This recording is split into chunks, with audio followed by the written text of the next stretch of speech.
দর্শক, আজকের ভিডিওতে আপনাদেরকে বাথরুম তৈরির এমন 7টি টিপস উল্লেখ করব যেটা আপনার বাথরুম তৈরির সকল ধারণাকে কিন্তু পাল্টে দেবে। এবং আপনার বাথরুমটার তৈরির সময় যদি এই পদ্ধতি বা এই টিপসগুলো আপনি ব্যবহার করেন, তাহলে আপনার বাথরুম আপনি যতদিন ইউজ করবেন ততদিন কিন্তু স্বাচ্ছন্দ্যে ইউজ করতে পারবেন এবং আপনার বাথরুমের ভেতরে যতগুলো ফ্যাসিলিটিস দরকার সবগুলোই কিন্তু আপনি এটাতে ব্যবহার করতে পারবেন। তো আশা করি পুরো ভিডিওটির সাথেই থাকবেন। আর আপনাদেরকে আরেকটা কথা বলে রাখি, আপনাদের ভিডিও শেষে এমন একটা বোনাস টিপস থাকছে যেটার মাধ্যমে আপনার বাথরুমের গোসলের পানি এবং আপনার বেসিনের যে পানিগুলো জাম করার যে একটা সম্ভাবনা থাকে, সেটা আপনি চিরতরে কিন্তু এই টিপসের মাধ্যমে কিন্তু আপনারা চাইলে নিস্তার পেতে পারেন।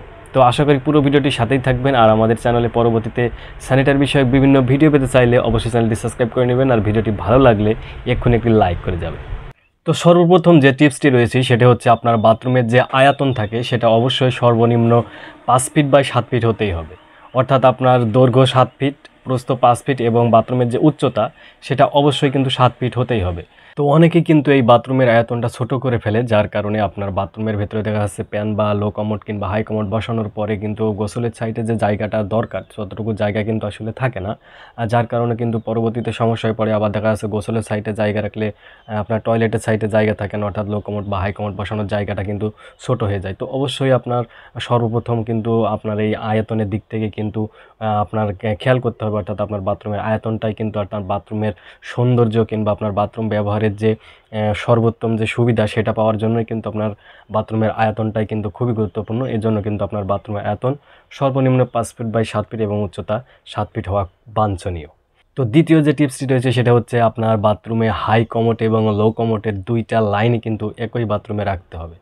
তো এটার কারণ হচ্ছে আপনি যদি এখন হাই কমোডের লাইনটা না করেন, দেখা যাচ্ছে শুধুমাত্র প্যানেল লাইনটা করে ফেলেন, ভবিষ্যতে যদি আপনার হাই কমোডের লাইনটার প্রয়োজন পড়ে সেক্ষেত্রে কিন্তু আপনি পরবর্তীতে যখন করতে যাবেন তখন কিন্তু আপনার টাইলসটা ভেঙে তারপরেই কিন্তু আপনার এই লাইনটা করতে হবে। আর আমাদের বিশেষ করে যখন আমাদের বৃদ্ধ বয়সের একটা সময় চলে আসে, তা বৃদ্ধ বয়সে কিন্তু মাজার যদি সমস্যা হয় বা আপনার কোনো ব্যথার কোনো প্রবলেম দেখা যায়, তখন কিন্তু ডাক্তাররা সাজেশন করে আপনাকে হাই কমোডটা ইউজ করার জন্য বা ব্যবহার করার জন্য, তখন কিন্তু প্রয়োজন পড়ে। তো সেই ক্ষেত্রে আপনি যদি হাই কমোডের লাইনটা না রাখেন, পরবর্তীতে কিন্তু আপনাকে পুনরায় টাইলসটা ভেঙে কিন্তু আপনার হাই কমোডের লাইনটা করা লাগবে। তো আপনার হাই কমোডের লাইনটা যদি আপনি একই বাথরুমে করতে চান, সেক্ষেত্রে আপনার বাথরুমের আয়তন 5 ফিট বাই 7 ফিট হলেই কিন্তু পারফেক্ট হয়।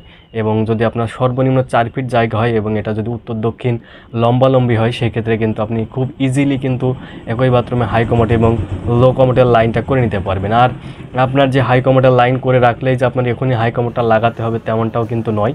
আপনি লাইনটা করে রাখলে আপনার পরবর্তীতে যখন প্রয়োজন পড়বে ঠিক তখনই কিন্তু আপনি শুধুমাত্র হাই কমোডটা লাগিয়ে নিতে পারবেন এবং লো কমোডেই কিন্তু আপাতত কাজ সারতে পারবেন।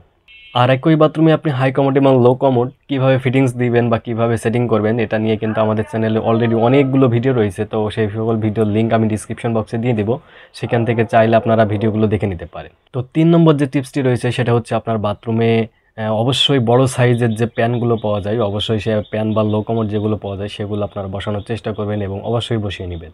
অনেকেই করে কি আপনার টাকা সাশ্রয় করার জন্য দেখা যাচ্ছে যে ছোটো সাইজের প্যানগুলো বসিয়ে নেন, যাতে কারণে আপনার পরবর্তীতে কিন্তু ইউজ করতে গেলেই কিন্তু আপনারা বিভিন্ন ধরনের সমস্যায় পড়েন। তো আপনারা যদি ছোটো সাইজের প্যান নেন সেক্ষেত্রে দেখা যাচ্ছে প্রস্রাব করার সময় কিন্তু আপনার গায়ে লাগতে পারে।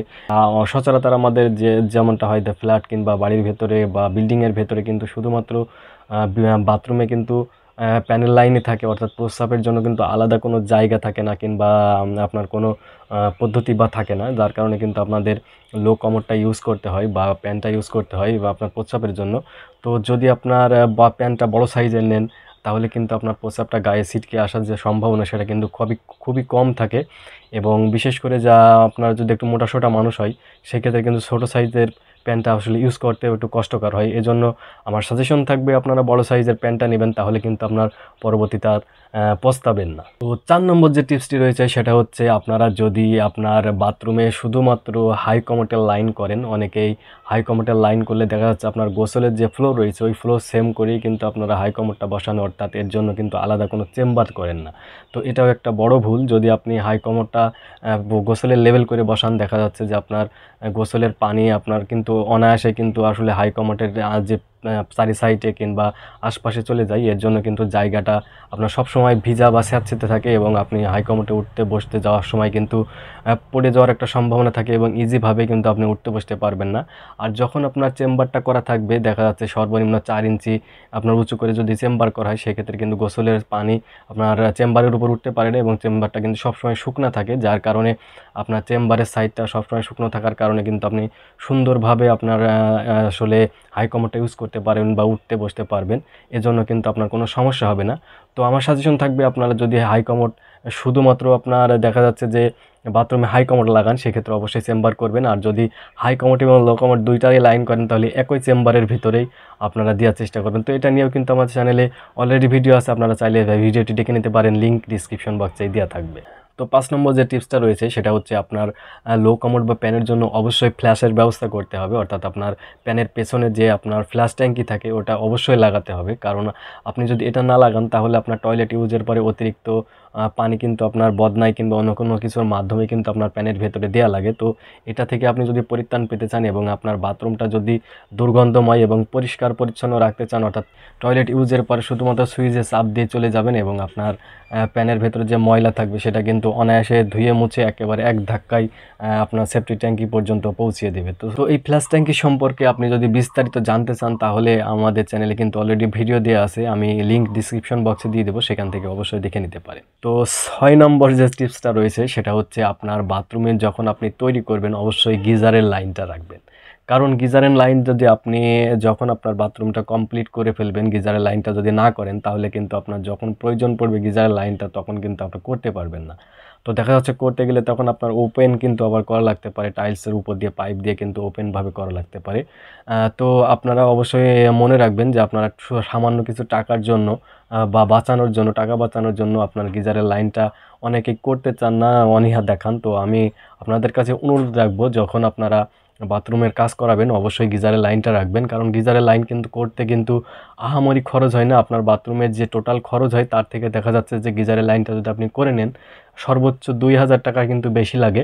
তো এই 2000 টাকা যদি আপনি প্রথম পর্যায়ে খরচ করতে পারেন, তাহলে কিন্তু আপনি পরবর্তীতে যখন ইচ্ছা তখন কিন্তু গিজারটা লাগিয়ে নিতে পারবেন। তো আমাদের 7 নম্বর এবং সর্বশেষ যে টিপসটি রয়েছে সেটি হচ্ছে আপনার বাথরুমের ভেন্টিলেশনের ব্যবস্থা অবশ্যই রাখতে হবে, অর্থাৎ আপনার বাথরুমে যথেষ্ট পরিমাণ আলো বাতাস আসার জন্য এবং দুর্গন্ধ বের হওয়ার জন্য বাথরুমে অবশ্যই সর্বনিম্ন 1.5 ফিট আপনার হচ্ছে দৈর্ঘ্য এবং 1 ফিট প্রস্থ অবশ্যই ভেন্টিলেশনের ব্যবস্থা রাখতে হবে, যেটার মাধ্যমে আপনার বাথরুমটা কিন্তু যথেষ্ট আলো বাতাস পাবে এবং দুর্গন্ধ কিন্তু বাইরে যাওয়ার যে সমস্যা সেটা থেকেই কিন্তু আপনি মুক্তি পাবেন।